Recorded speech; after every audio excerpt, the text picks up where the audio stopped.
大家好，这里是百味厨娘。炸藕盒到底怎么做才外酥里嫩、鲜香好吃？今天就把炸藕盒最简单的做法分享给大家，100%成功，几分钟就能搞定。首先将莲藕去皮，第一刀切4/5，第二。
搅成这样稍微稠一点的糊，然后放入藕盒，均匀的裹上一层面糊。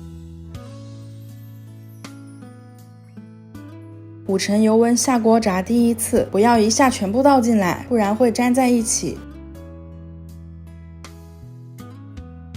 用筷子推动一下，全程用中火勤翻面，让藕盒受热更均匀，炸到藕盒两面微黄。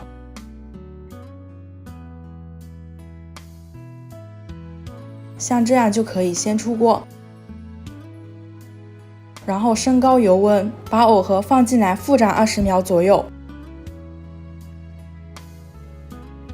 时间到后就可以捞出控油了。一道非常好吃的藕盒就做好了，是不是非常简单呢？颜色金黄，外焦里嫩，大家快收藏起来试试吧！记得点赞、评论、转发哦！点击头像还能观看更多美食视频，咱们下期视频再见了。